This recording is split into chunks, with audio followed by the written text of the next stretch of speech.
Good afternoon. My name is Christopher Morphew, and I am Dean of the School of Education at Johns Hopkins. And I want to welcome you to the first of a series of webinar discussions that we are having here at the School of Education.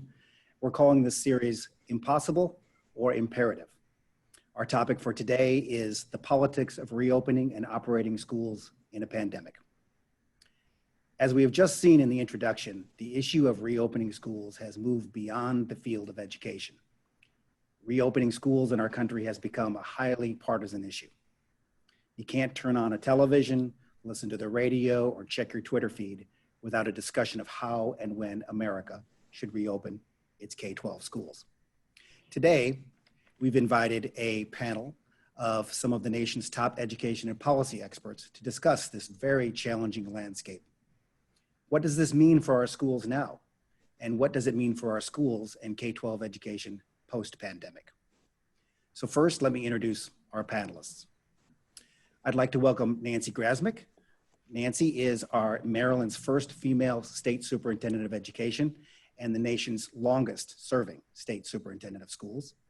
Today, Nancy serves as a presidential scholar at her alma mater, Towson University, and as chairman of the board and a faculty member at the Kennedy Krieger Institute, and most importantly, as a member of the School of Education's National Advisory Council. Thank you for being here, Nancy. Next, the School of Education's own David Steiner. David is served as the Commissioner for the Education for the State of New York. And this year he finished serving as a member of the Maryland State Board of Education and as a member of the state's Kirwan Commission. David consults regularly with the federal government, state education leaders, and educational reform organizations. And finally, especially relevant to today's conversation about partisanship and politics, we have Johns Hopkins' Hari Hahn, the director of the SNF Agora Institute. Hari has been conducting her own thought-provoking conversations this year about the impact of COVID, and we're excited to have her with us. Hari studies civic and political participation, social movements, collective action, and organizing. And of course, we welcome her thoughts. Thank you all for being here. And now to our audience, a few guidelines about our discussion this afternoon. I'm going to start by asking each of our panelists, one question to get the discussion started. And then I'll be directing a series of prepared questions to the group individually. But we want you, our audience, to join us too. You can submit questions by pressing the Q&A button at the bottom of your screen. And we'll start with audience questions about halfway through the discussion. We've got about 400 of you registered for this event, so hopefully we can get some great questions that we can get to about halfway through. So welcome to everyone, and let's get started. And I'll start with David. You served, as I said in your introduction, as the New York State Education Commissioner. You are well versed in all the politics of education. And I would ask you, does this politicization of schools reopening during the COVID-19 pandemic represent something new, or do you see it as a continuation of a trend where schools have become a partisan football? Thanks, Chris, and good afternoon, everyone. To be frank, education has always been political. The public interest and investment in an educated workforce, parental wishes to transmit their values and beliefs and to confer status on their children, and the preferences of an adult workforce in education often clash, as do the authorities of federal, state, and local education folks. Thus, almost every major issue of social, political, economic, and ethical religious preference presents itself sooner or later at the schoolhouse door. And this isn't new. One only has to think of the 19th century and the Blaine Amendments, controversial state constitutional provisions rooted in anti-Catholic sentiment to prevent government funding of Catholic schools, or the big wars in New York City covered by Diane Ravitch around curriculum at the turn of the 20th century, or today, vouchers and charter schools. So we do see partisan politics at work historically, and of course we do see it today in the COVID-19 crisis. Think about Georgia's Governor Brian Kemp withdrawing finally a request for an emergency court hearing in his lawsuit against Atlanta Mayor Keisha Lance Bottoms over mask mandates. Or think more directly about education. In the state of Florida, Governor DeSantis threatened the school district of Hillsborough with $200 million of withdrawn state funds if they didn't open face-to-face. Let's look at the slide. I want to say that while there is partisan politics here, it's not a one-to-one match. As you can see from this diagram, there is some relationship between the more Republican-leaning states and the states that are pushing towards face-to-face learning, and the Democratic states a little bit more towards the online environment.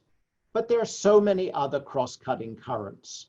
For example, the level of infections, whether those rates are going up or down, the medical news and how it's interpreted about children's capacity to suffer illness or to carry the virus. Charters versus district schools, where charters have been less likely to open in person.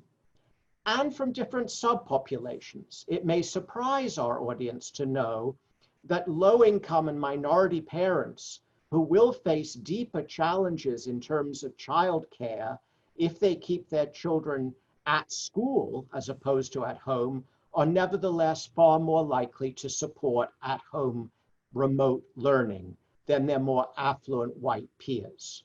So it's a complex picture in which partisan politics and the realities of COVID-19 on the ground and the judgments of different populations all intersect. Over to you, Chris. Thank you, David. Now, Nancy, in my introduction of you, I cited your long-serving status as the nation's longest-serving state superintendent. So you've seen a lot of these crises in education come and go. And how difficult right now is this environment for state and district education leaders? What are the consequences of this partisanship and polarization for leaders in education? Well, good afternoon, everyone. It's a very, very difficult time because children's lives and their well-being are really at stake. However, one has to look at the structure of education in each state to have some idea of why certain decisions are made. So we usually think of the state leader as being an important decision maker that will collaborate with local superintendents.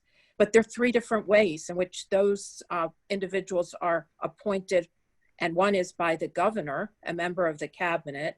Two is by election, so answering in some ways to constituents, and then by a state board of education, which is more independent. There's an issue of power and control. The idea of states' rights versus national rights, and then states' rights versus local rights. And so those decisions have to be made with that as a backdrop. And then there's the money issue.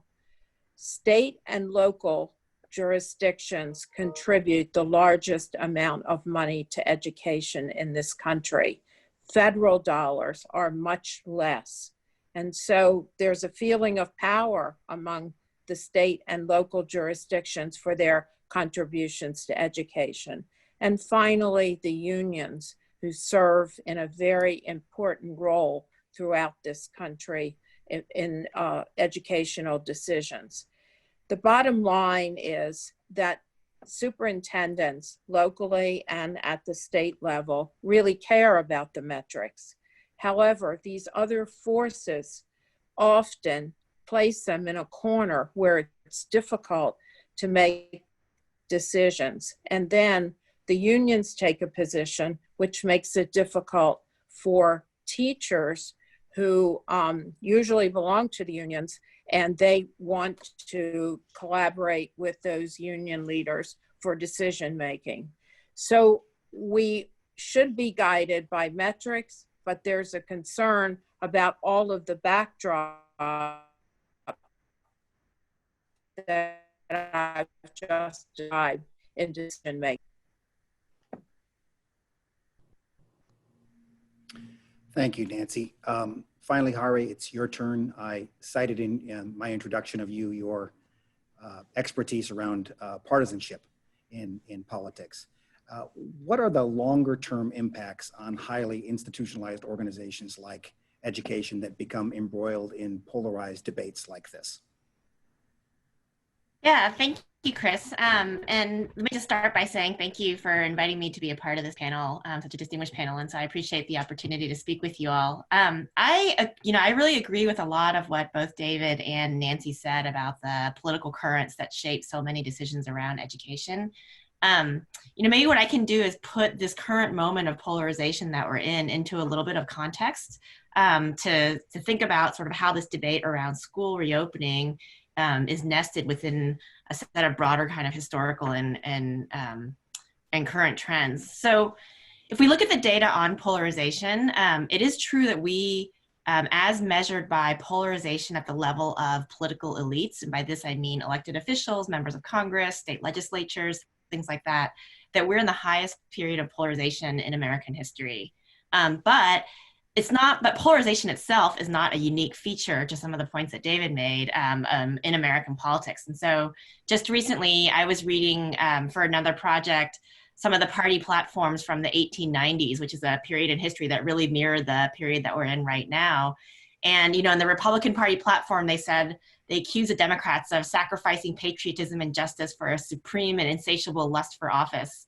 And the Democrats countered by saying that the Republicans have steadily been decaying in moral character and political capacity, And so the kind of ugly infighting that we see in our politics nowadays is not unusual. And so we've seen it before. Our political institutions have survived it before. And so the hope is that we'll be able to survive it again.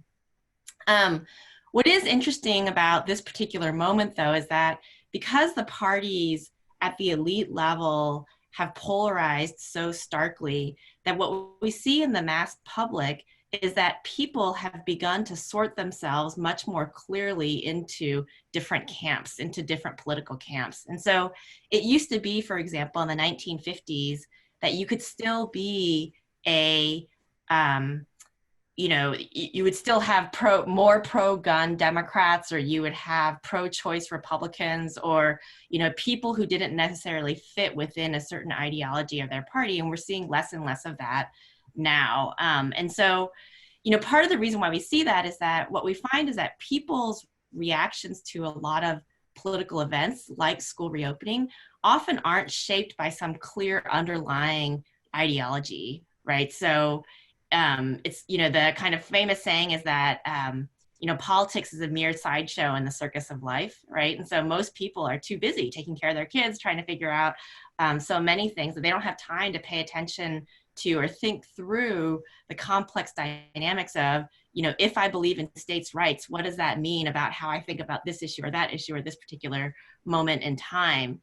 And I bring all that up, but as a way of saying is that I think what we've seen in moments like this is that when new issues like school reopening, which is a relatively new issue on the political agenda, come up, there's always this moment of flux in which people are trying to figure out how they think about and react to this, and the ways in which they think about it are shaped by a combination both of their own needs, right, in their own families, but then also what they're hearing from political leaders, from superintendents, from teachers, from other players in the political space. And so I think that if we think about the challenge of navigating some of the very complex dynamics and that Nancy and David pointed to, one of the challenges is that school districts have is thinking about how do they create the spaces in which people are able to deliberate and debate the range of complex factors that are at stake. And I think that we have enough flux in this moment right now that there are still opportunities for school leaders to be able to do that. Although I do want to underscore that I'm very sympathetic to the point that Nancy made, which is that in so many cases, the school leaders are really backed into a corner, or not, I don't know if that's the right term, but they at least have a number of different considerations they have to balance. And so the challenge is thinking about how you create the spaces to navigate the tensions, knowing that there's no perfect solution out there. Thanks, Hari. Building on what Hari just said, Nancy, one of the things that, one of the pieces of this, important pieces of this that district leaders and state education leaders need to navigate are unions. You talked a little bit about the role of unions in the in the polarization of how and when and where and how we should reopen schools. Could you talk a little bit more about that role and how you see education leaders interfacing with unions in this environment? Yes, the role of unions can't be underestimated. We actually have two major unions in this country. One is the American Federation of Teachers, which presents itself as clearly as a union. The other is the National Education Association, which basically says it's a professional organization, but it operates very much like a union. And given the number of teachers we have in this nation, and the fact that in most states, individual local jurisdictions belong to one or affiliated with one of those entities, there's a lot of power there. And it becomes political power because these teachers, the unions take positions in terms of elections. The teachers gravitate to the decisions that the union makes, and therefore, both at the state and at the federal and at the local level, actually, the unions become very, very powerful. And as you would imagine, they look out for their constituents. And in this case, generally they've taken the position, absolutely they've taken a position that opening schools is unwise because it is dangerous for teachers. And we would not have enough teachers to be able to adequately provide the necessary number of teachers to educate the students. And so it's been from the teacher perspective, and I'm not suggesting that they haven't cared about the students, but I think it's been very much from the teacher perspective of not being a safe place for teachers. So their role has been huge in influencing both individual teacher decisions as well as the decisions of local jurisdictions and state entities. Yeah. Chris, if I might follow up on that, I think that it's really important to realize the cross-cutting interests here. The basic problem for the union is that as they push to have students stay at home, parents are getting more and more accustomed to homeschooling. They're experiencing it in many ways for the first time in their lives. And it's interesting that the population that is minority and poor, who are disproportionately represented in our public schools, are increasingly in favor of keeping their children at home.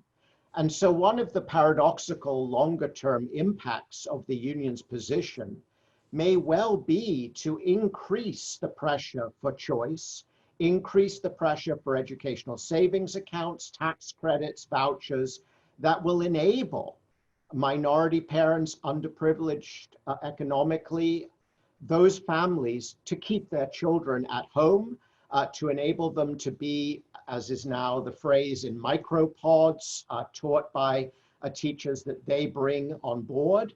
And I think that this is a poison chalice for the unions. I think that understandably, they are concerned with the health of their members, as they should be, and we should all think twice before jumping on any anti-union bandwagon on that issue. It's real. But politically and in the long term, there may be a paradoxical price to be paid here.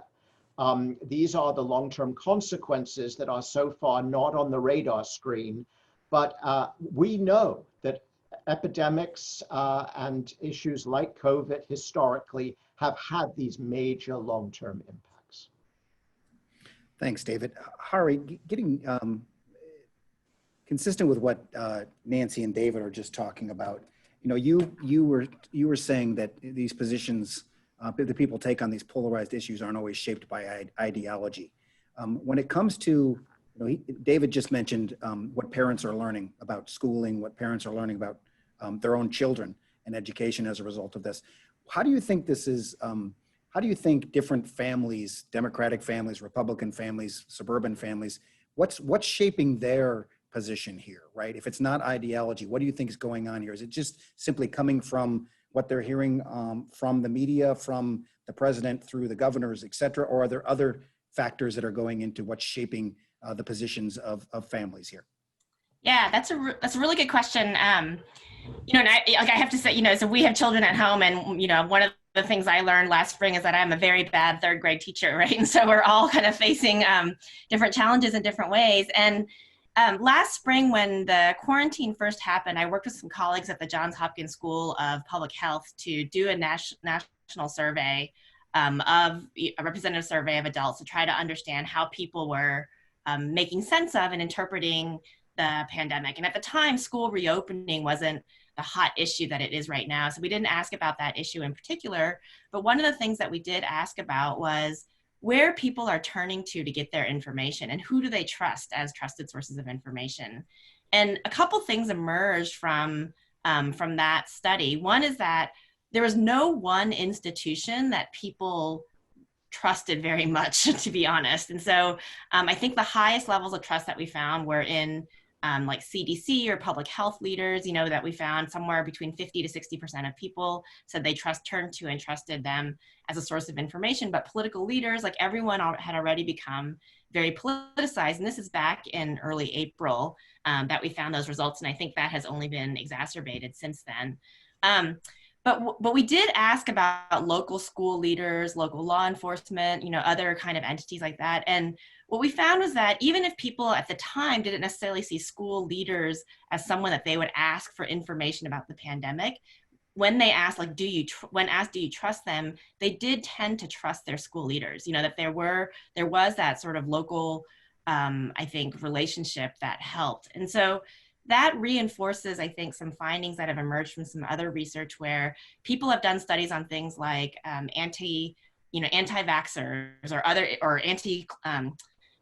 climate deniers, issues that have become really polarized, where you see people really doubting science or different kind of topics on it. And what they find is that the way to sort of change people's mind on that is not to throw more scientific information or have more political leaders speak out on the issue, but instead is to have people who they see as in the same kind of social identity group speak out about an issue, right? So if I'm a climate denier, then someone from my church may be able to convince me on an issue in a way that a scientific paper never will.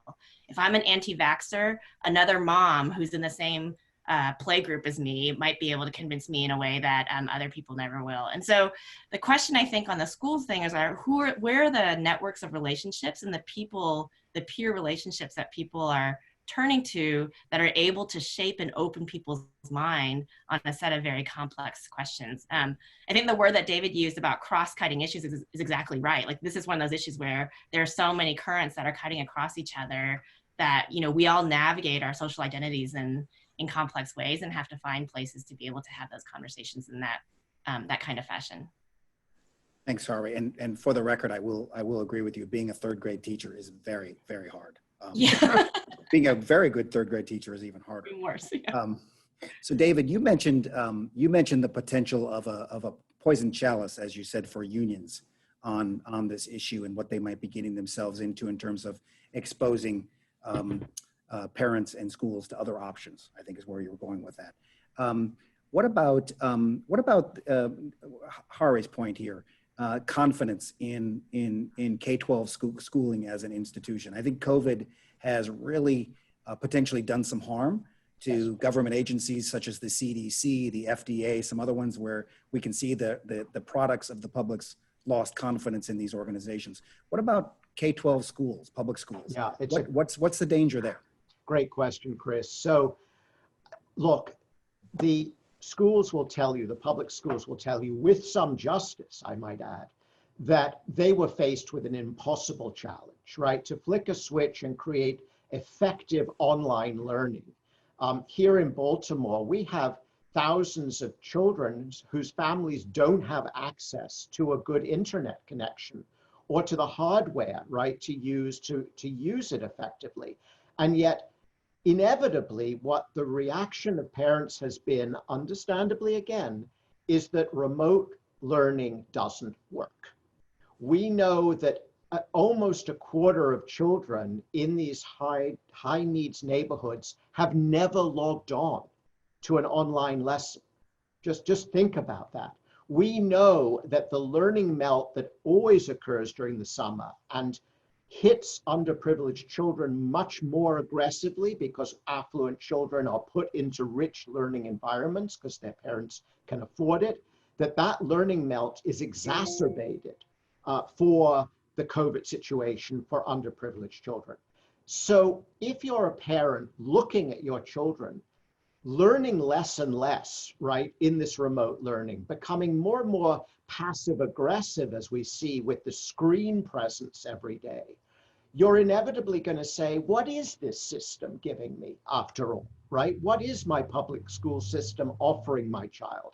And the answer right now is, despite every good effort, and I want to emphasize every good effort, teachers are doing everything they can to make those online learning experiences better for children. For so many, it just can't be. You can't beat the technology, and you certainly can't beat face-to-face instruction.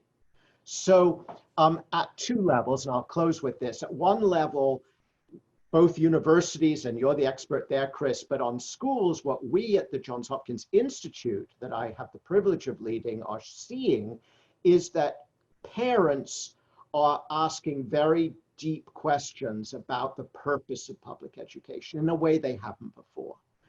And secondly, the divide between the haves and the have-nots is growing.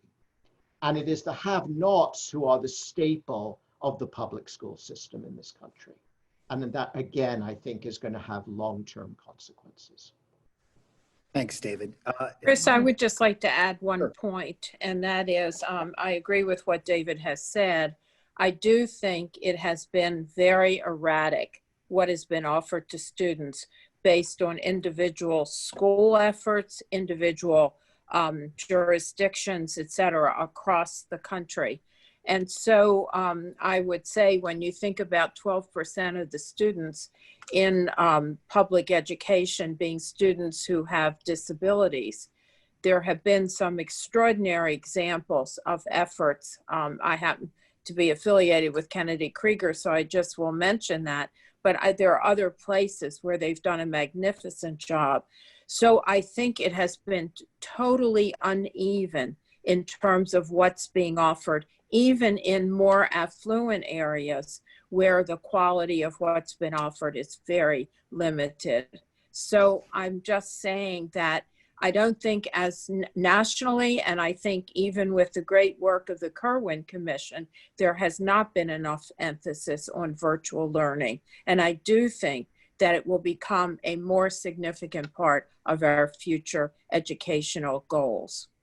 So let me follow up with you on that, Nancy, because I think you're probably right on that. But I do wonder whether this pandemic and the uneven education and the experiences that we've seen for students and families as a result of it, even with the incredible effort that schools and teachers have been making to provide, high quality remote experiences.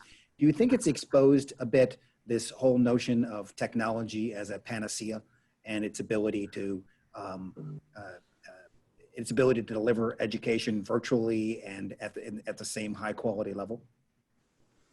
I think it has exposed that. I think people would have said in perhaps prior to this where they weren't so dependent on it, oh, this is the wave of the future and we'll be able to do this on a wholesale basis. I think people are rethinking that. And actually everyone I communicate with, and probably others may have different experiences, but it's the hybrid model that people are saying this really works. You still need that face-to-face, you still need much more contact than you have in many of the virtual setups. Now, I have to say, the quality of the virtual work that's been offered has been very limited. It's not been of high quality. And I really raise the issue of knowing what exists at Johns Hopkins. Why haven't school systems, just in this example, connected to get the expertise for their teachers. Think about the ages of many teachers and what sort of background and expertise they have. So I think that this whole thing has to be, we have to rethink this, both in terms of the expertise, in terms of what are the limitations, and what are the opportunities. Thanks, Nancy. One more question for the panel, and then we'll go to the audience questions. We're getting a number of them, and we've got a few that have been upvoted. So we're crowdsourcing all of this. Very, very, very high tech. Hari, I would ask you to follow up a little bit, and it's very interesting, I think, for those of us who followed this issue, and you and I were talking about this before the sessions started. You mentioned that people are getting their information from their sort of local networks and from their social networks and changing positions rapidly depending on where they get that information from.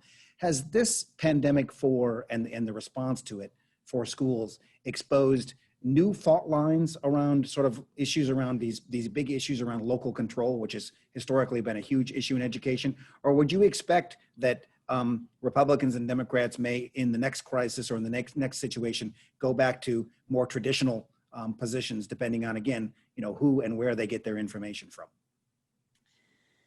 So that's a great question. And so just to kind of clarify, the points that I was making about the decentralized sources of information and the proliferation of different kinds of trusted sources is really about people and the mass public and the data that we're seeing there. At the elite level, meaning among elected officials and partisan leaders and so on and so forth, it's always been and it always will be an ongoing political debate where issues of control and power and a lot of the things that Nancy and David have put on the table very much are at play. And so I think in this question of what are the implications for the long-term relationship between the state and the federal government or states and localities around issues of education, I mean, to me, that feels like that's a question where it depends on how the politics of it plays out. I know it's a little bit dissatisfying to say that, but what we've seen in the history of federalism in the United States is that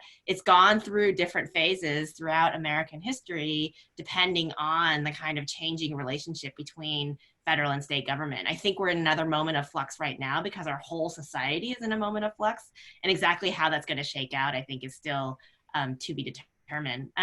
But a point that I want to underscore is just something that David said.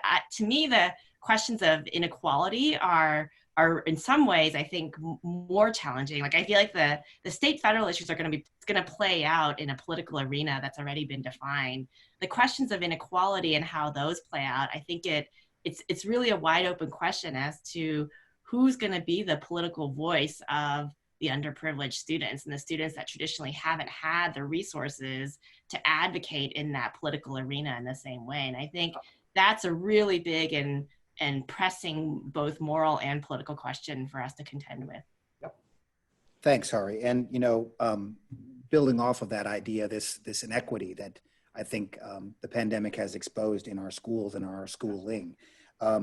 The most popular chat question, at least the initial most popular question that we've got upvoted from a number of people, has been this, which I'll direct to David.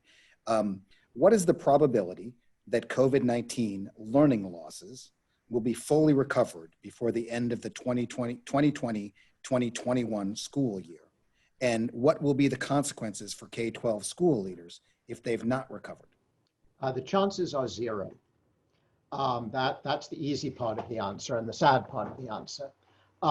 The more complex answer is that as your school was effective or ineffective before COVID, so that will be exaggerated through the COVID crisis. What I mean by that is if your public school had effective teachers using high quality instructional materials and really teaching content that stretch students, they will be in a much better position both to diagnose learning loss and to intervene with accelerated learning to bring students back up to grade level. If teachers were isolated in their rooms using a variety of created materials of their own with no consistency across a grade level or between grade levels, It's going to be very difficult to diagnose the learning loss accurately.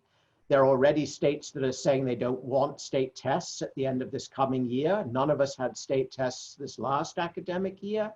And those schools, very frankly, that will already be lower performing on average, will be still lower performing.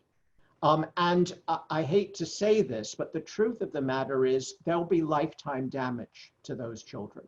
This keeps me up at night. This is a fundamental concern to all of us in education policy, that COVID, as you rightly said, Chris, not only does it address in our face the inequalities of education among our students, but it exaggerates it in a bad way. So over time, I think the importance of strong core instruction cannot be overestimated. And we would urge any school superintendents, principals, teachers watching this video, please take advantage of the chance to use high quality materials. They come with diagnostic tests. They lay out crucial learning goals for the coming year. They narrow those goals to be more manageable. Don't try to do this all yourself as an individual isolated teacher. May I add something to that, Chris? Absolutely. I concur with everything David said. I just think that school systems have attempted to do so much of this on their own. And I do think we have centers of excellence in terms of this kind of virtual learning that they need to connect with in a very significant way, and really prepare people. We have no idea when this is actually going to end. Even with the vaccine, we have no idea.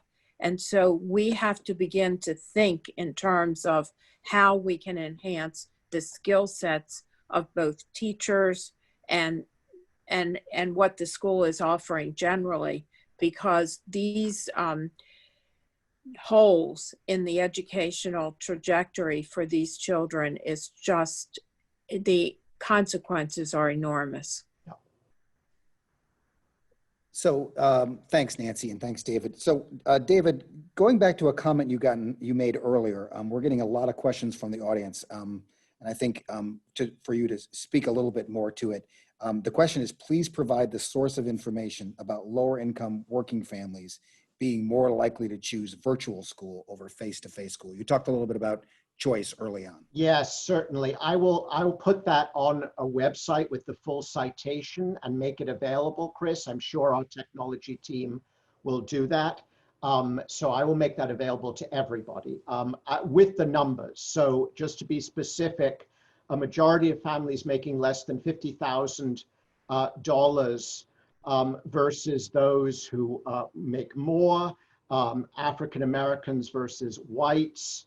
64% of Black parents want remote learning, 32% of white parents. Just think about that for a moment. That's a huge divide. It's the Christensen Center, but I will give you all the details of the sources and make them available. Thanks, David. Hari, in your work on social movements and organizing, we're discussing a lot here about the inequities of COVID for schools and schooling and for students. Would ask you, I'd be interested in your thoughts on how increasing inequities in an incredibly important social institution like schools is likely to result in different kinds of organizing or movements around education. I mean, in your work on this, is this the kind of thing that precipitates greater social movements, collective action from parents, communities around education? What might you predict here, and based on your knowledge? Yeah, I mean, I think absolutely, like one of the things that we're seeing, there's this phrase that people in my world use sometimes about this being a movement moment, in the sense that there's an opening in our politics in all sorts of different ways for collective action to begin to get voice in a way that it hasn't in the past. And so I think it's very possible that we already have seen in some cases, and I think we'll continue to see organizing amongst unions for sure. Like teachers have already been speaking out in a variety of different organized ways, but also among parent communities. I obviously, I defer to Nancy and David in terms of their expertise on education policy issues, but I'm familiar a little bit with some of the work on the relationship between having like an organized parent community and just decision making at the school level. And I think that it's possible that we could see more and more of that happening as communities begin to see schools and school districts and PTAs as places where they want to be organizing their people because it's such a pressing concern for the constituencies that they're dealing with. One story I'll just say there for a second is just that, Ralph Reed is one of the early founders of the conservative Christian movement in the 1980s and 90s. And he's written a lot about his theories and philosophies and building out that movement. But one of the things that he wrote about very interestingly is that when he was thinking about how to build this movement, he sat down, he asked himself this question, and this is his language, not mine.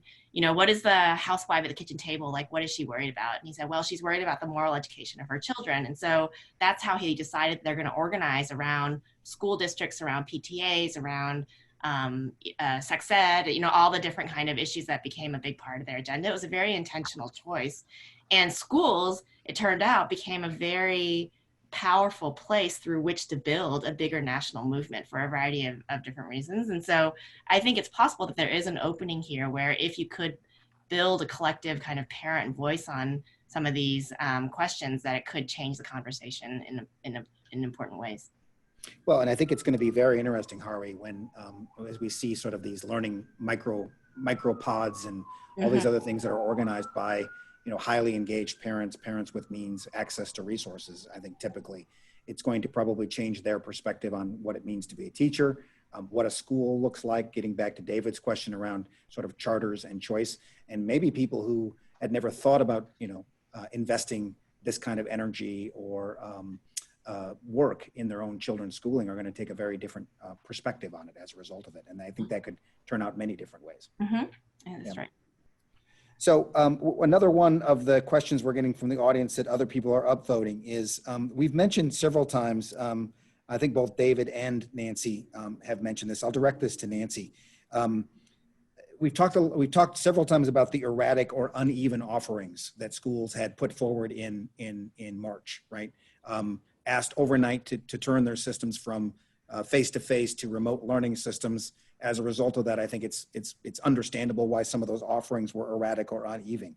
What have we learned as a result of that about the education, governance roles of local, state, and national leaders and of policymakers, given that unevenness across what students in different schools, different districts, or even sometimes in the same school are getting?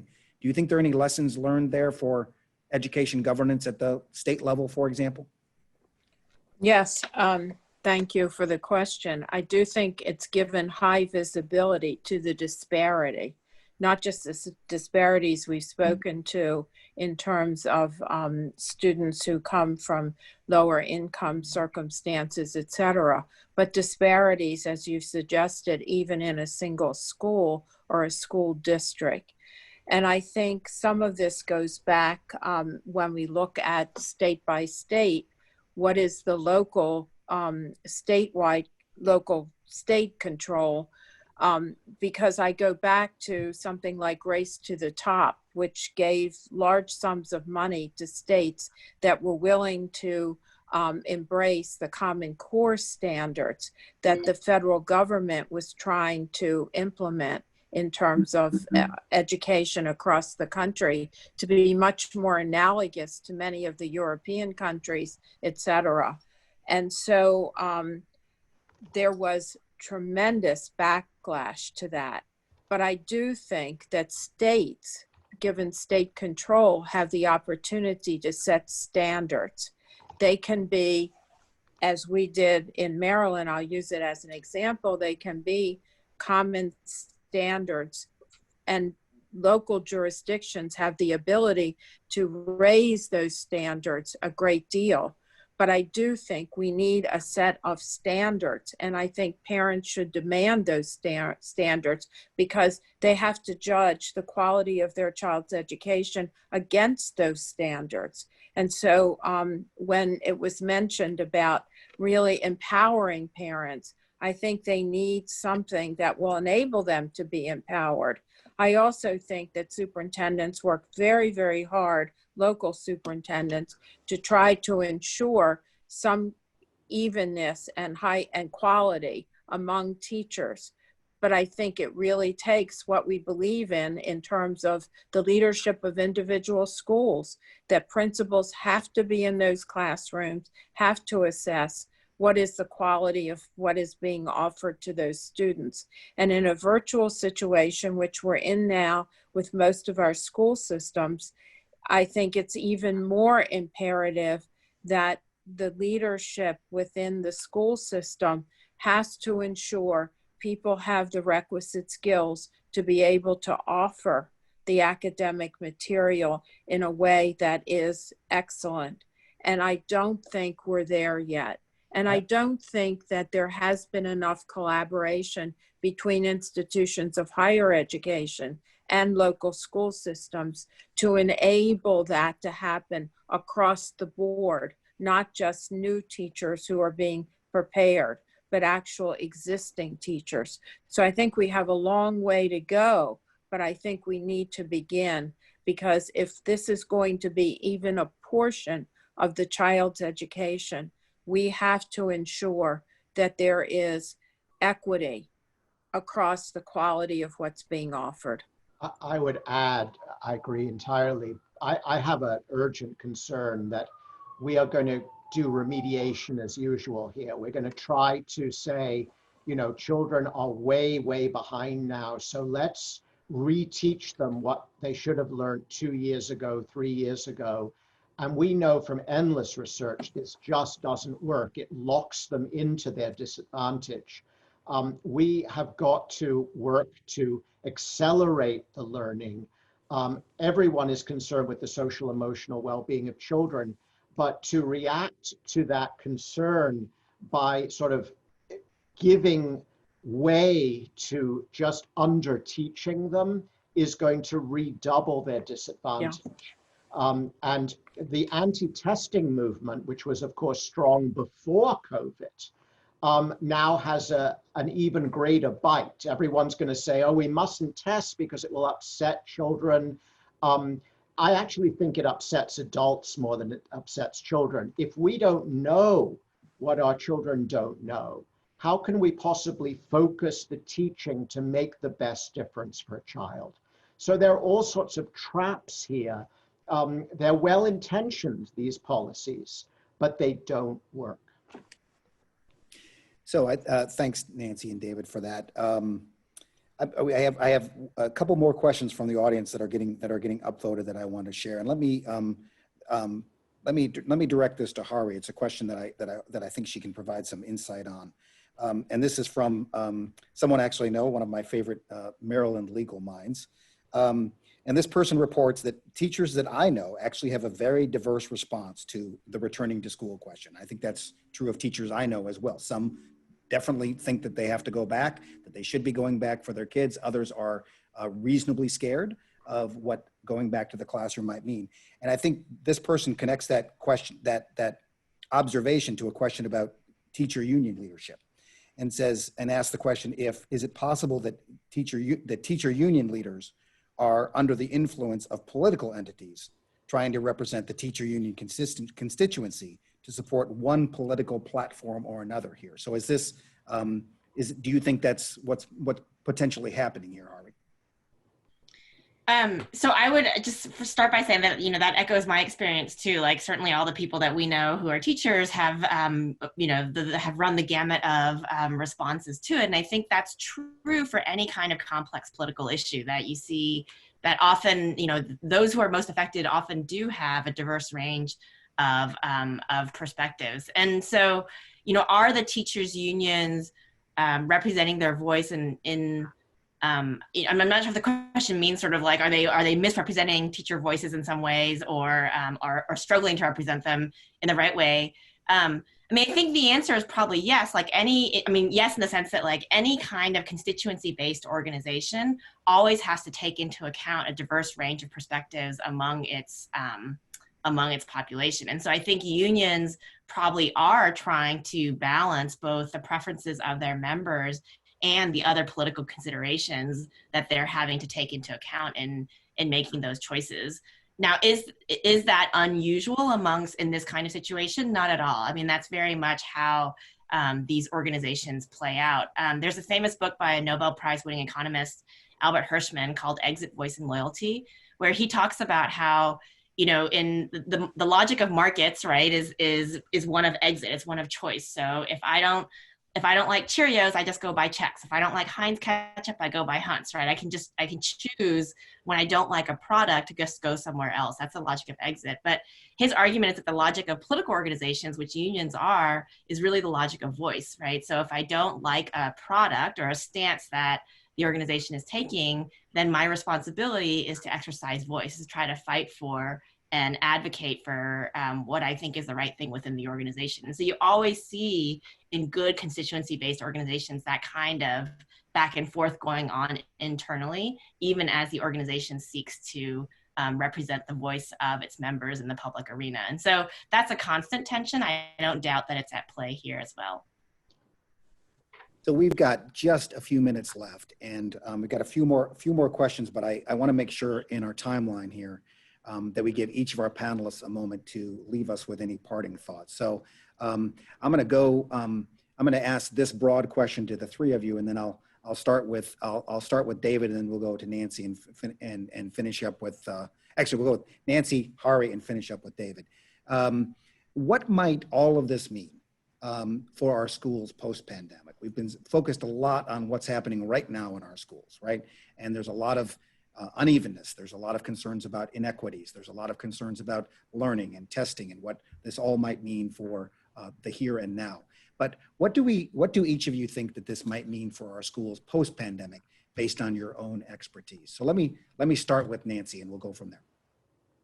Well, a really horrible situation. If we want to tease out something good from a really bad situation, it would be that there is a giant focus on schools and all people, parents, regular citizens who don't have children, political people, union, everyone is focused on schools and thinking about what is it we can do to restructure the way we deliver education so that it is beneficial to all students. It has elevated all of the areas of deficiency during this time. It has also elevated the importance of high quality teachers and how much parents respect those high quality teachers. It also is created an opportunity that we've discussed today to look at education and how it's delivered and what is the most effective way in this 21st century to deliver education in a high quality, equal manner across our country, and who are the important players to begin to design that. And I think that out of every bad, there can be some good. And for me, this is the good. Thank you, Nancy. Hari? Yeah, I think I would agree with a lot of what Nancy said, which is just that it feels like we're in this moment where the pandemic has exposed the fault lines in the ways that that we've already talked about, and it's left us as a society with a choice about how we want to move forward. And so what does this mean for schooling, for children who are directly affected by this moment, but then also how we think about the delivery of education more broadly. And I can only hope that as we as a society kind of think about moving forward, that something David said earlier that I just want to lift up, that people, teachers, parents, people, communities don't feel like they're having to do that alone. That there are a lot of resources out there, and the challenge in some ways is figuring out how we put that together to design the system in a way that really works for all, as opposed to just a few. Thanks, Hari. David Steiner with the last word. Thank you, and thank you all for the panel. I would say we have an opportunity to fundamentally rethink the structure of American education, which we will either take in part or let pass us by. If we let it pass by, the inequalities will be exacerbated, and we will be even more in a bifurcated society. The opportunity is to say that our current structure has not served tens of millions of our students. We are too far behind the world. We are too divided. The achievement gaps are too great. We have to think about restructuring so that expertise really serves its best purpose. Those who are good at remote instruction should be doing remote instruction. Those who are good at supporting social and emotional well-being of children should not be doing instruction, and so on and so forth. This idea that a teacher is jack of all trades, right? Curriculum creator, instructor, emotional support person is deeply misguided. We do not work this way in other aspects of our society. And best performing countries do not work this way either. So we have a chance to recognize that this crisis has put in front of our faces the enormity of the challenge of education in this country. And we can either take that on or we can look the other way. Thank you. As one of our colleagues in the School of Education, Bob Slavin, has written about, I think all of you are describing a moment in time where, frankly, something akin to a Marshall Plan for education is what might be very appropriate. Taking a look at completely overhauling the system. I think COVID has exposed a number of cracks that those of us who are experts in education already knew about, but that everyone can see now. And these are cracks that expose issues of equity and learning, and obviously our use of technology.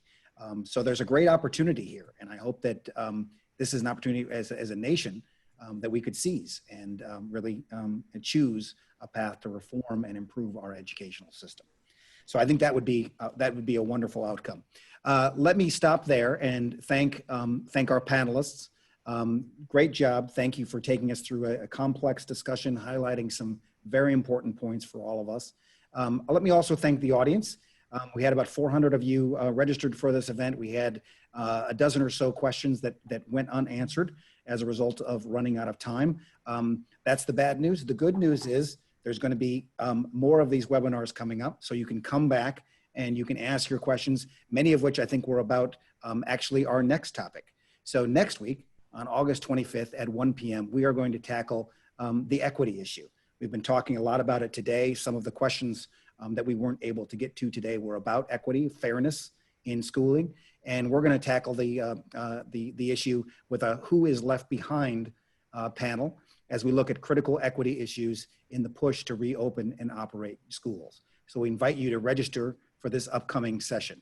And let me just give you a sneak peek on that session. Our guests are going to include Ruth Faden, Ruth is founder of the Berman Institute here at Hopkins, the Berman Institute for Bioethics, and she's co-founder of the eSchool Plus initiative at Hopkins. If you haven't visited the eSchool Plus page to look at their school reopening tracker, you should Google that, eSchool Plus.